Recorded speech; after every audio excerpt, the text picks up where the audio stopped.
धीमहि धियो यो नः प्रचोदयात्।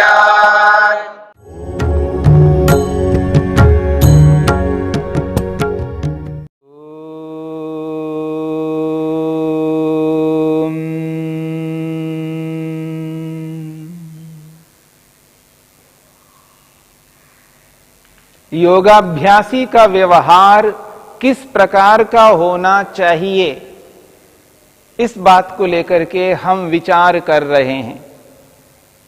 महर्षि पतंजलि ने समाधि पाद के 33वें सूत्र में जिन उपायों की चर्चा की है, उन उपायों को अपना करके योगाभ्यासी अपने मन को प्रसन्न कर सकता है और प्रसन्न मन एकाग्र होता है और एकाग्रता से समाधि लगती है और समाधि से आत्मा और परमात्मा का दर्शन होता है।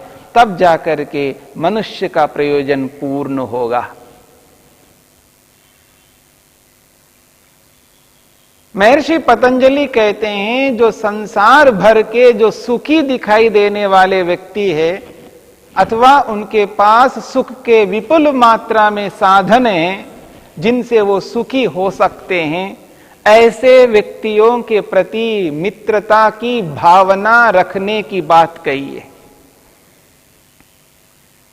तत्र सर्व प्राणिषु सुख संभोगापन्नेषु मैत्रीम भावयेत, ऐसा महर्षि वेदव्यास कहते हैं। उन सभी मनुष्यों के प्रति जो सुख के साधनों से संपन्न हैं, उनके प्रति मित्रता रखनी है। और कर्म 3 प्रकार से करते हैं, मन से, वाणी से और शरीर से। यहां पर मित्र बनाना है मन से। हां, वाणी से भी बना सकते, पर वाणी से उतने ही लोगों को हम बना सकते हैं जितना सामर्थ्य हमारा है,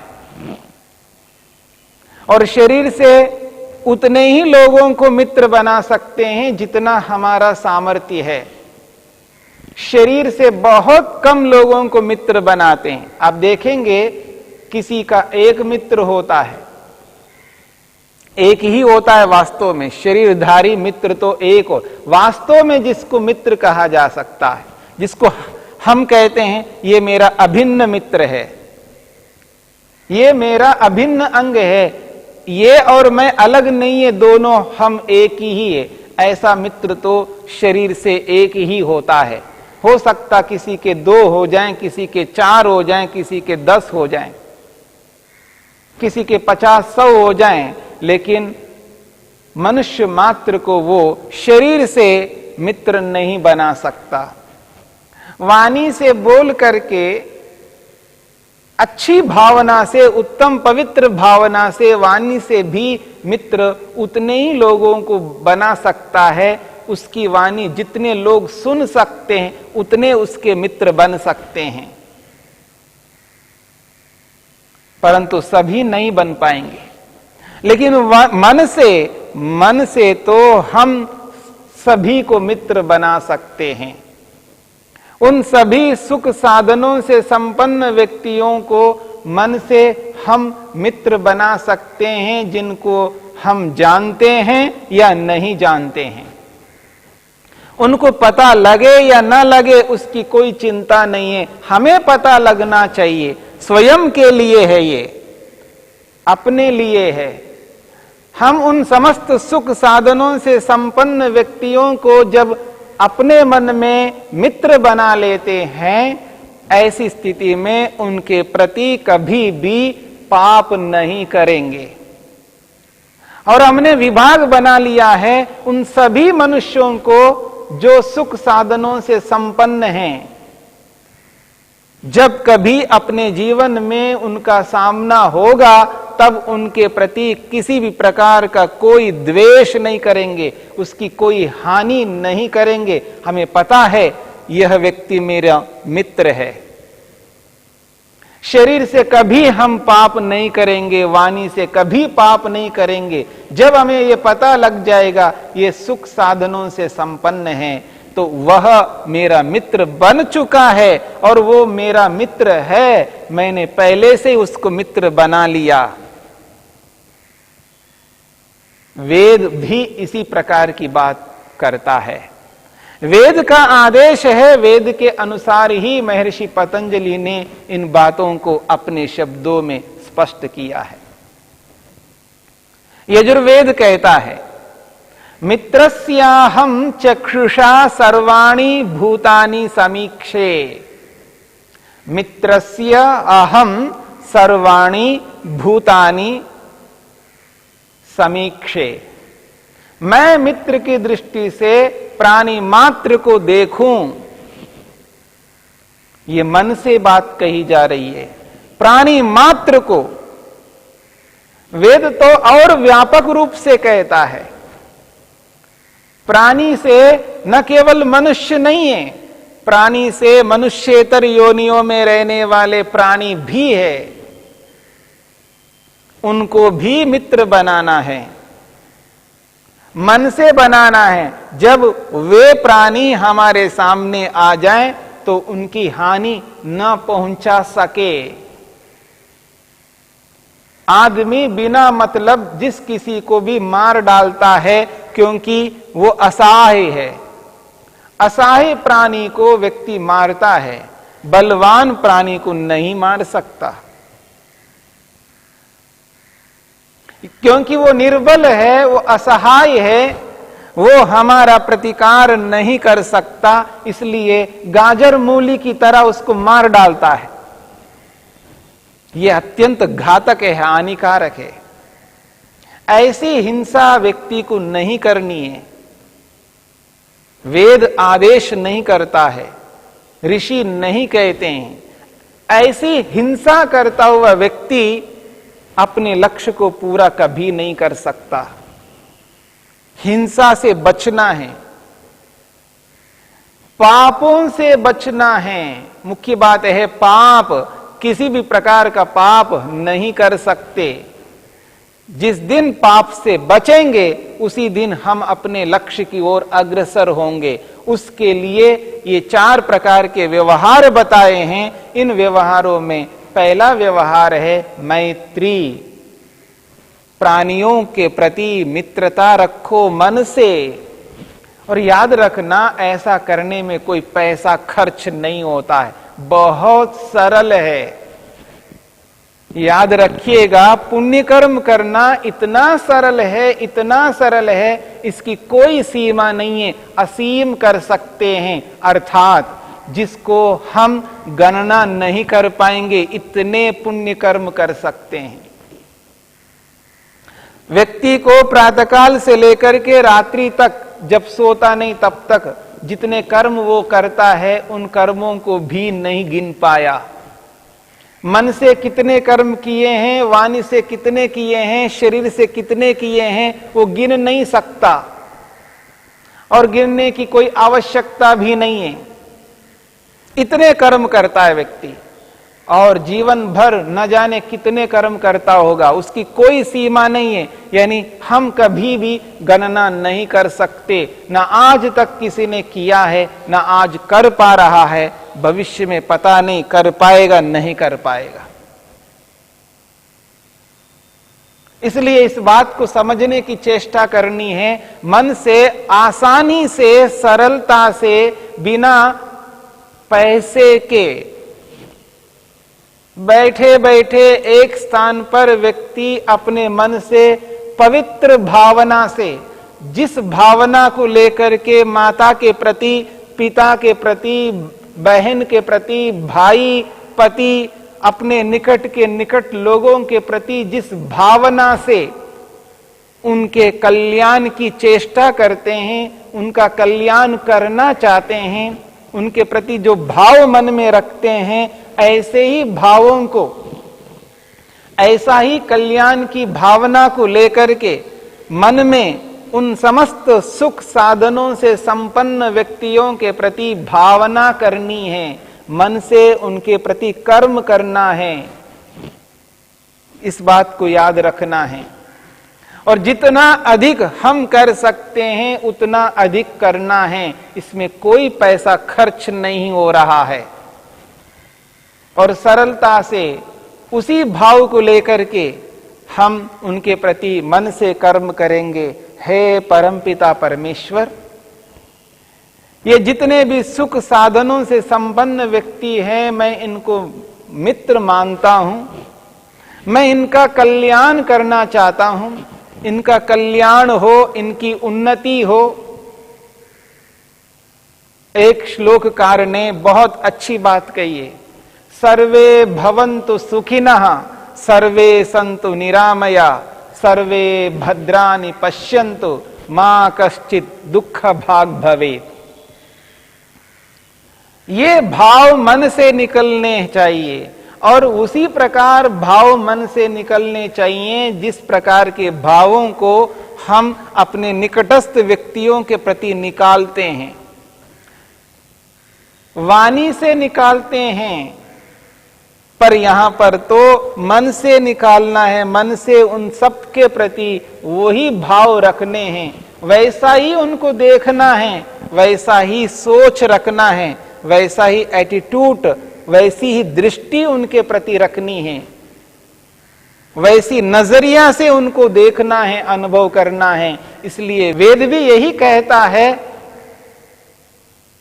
मित्रस्य अहम चक्षुषा सर्वाणि भूतानि समीक्षे।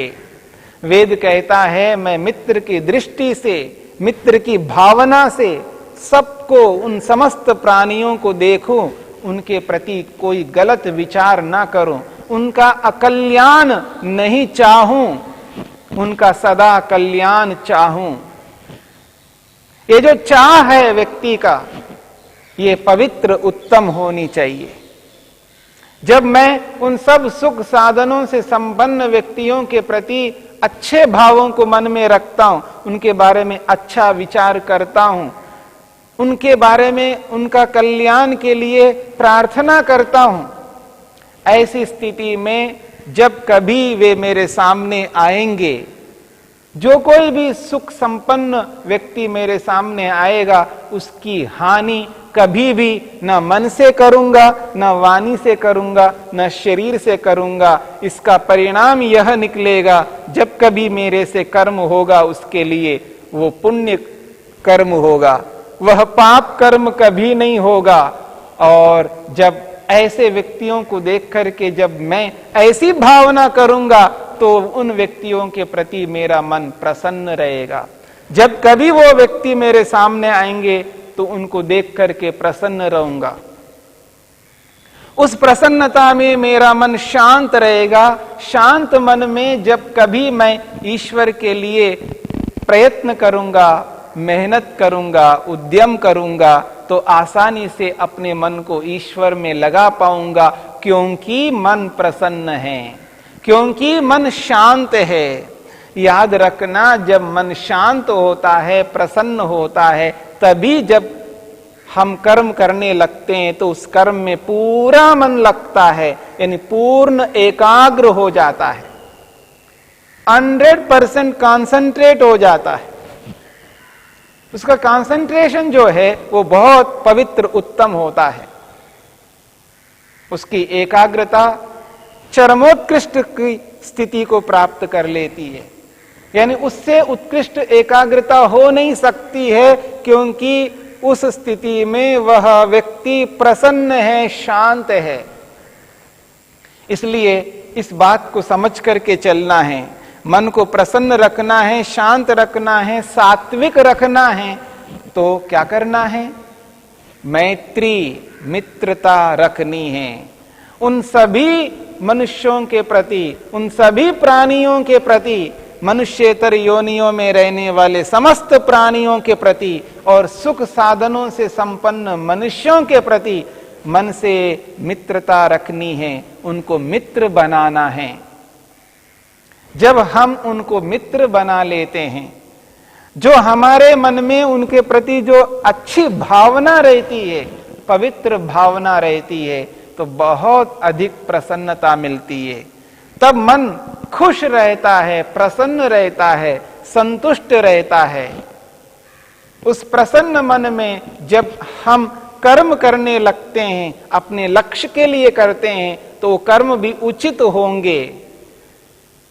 और जब परमेश्वर की भक्ति करने का समय आ जाए, उपासना का काल सामने आ जाए, तब हम प्रसन्न रहेंगे और प्रसन्न स्थिति में मन एकाग्र हो जाएगा। उस एकाग्रता में जो हमें उपलब्धि होगी, वह उपलब्धि हम अपने प्रयोजन को पूर्ण करने वाली वो उपलब्धि होगी, और व्यक्ति एक दिन अपने प्रयोजन को पूर्ण कर लेगा।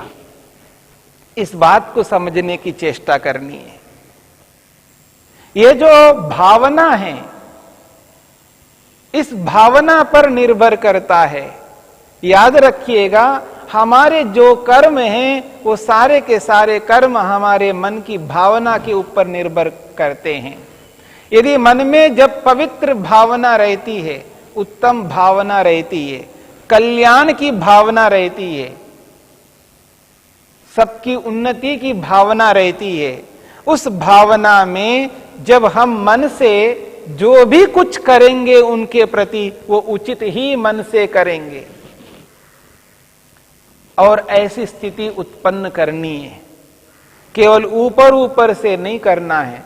सर्वे भवन्तु सुखिनः, सर्वे सन्तु निरामयाः, सर्वे भद्राणि पश्यन्तु, मां कश्चित् दुःख भाग भवेत्।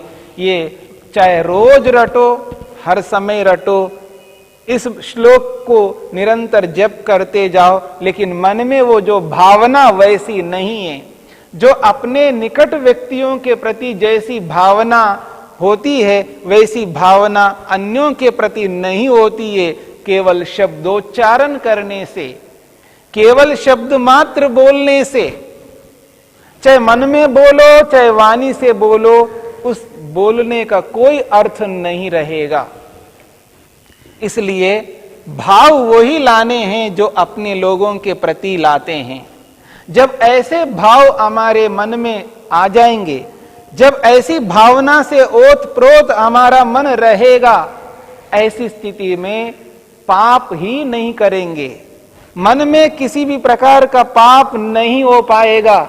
जब मन में पाप नहीं हुआ तो याद रखना, वाणी से पाप कभी नहीं हो सकता,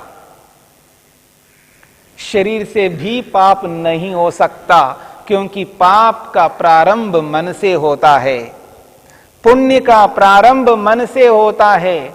आज किसी के प्रति हम गलत करते हैं, उसका कारण है उस व्यक्ति के प्रति हमारे मन में गलत भाव हो गए थे, गलत कर्म हो चुके थे, इसलिए उसके प्रति आज हम गलत कर रहे हैं।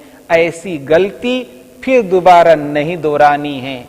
मित्रता का यही परिणाम है। जो मित्र मन का है, मन में उसको मित्र बनाया है, उसका परिणाम अंततोगत्वा पुण्य के रूप में परिवर्तित होता है, पाप कभी नहीं हो पाएगा।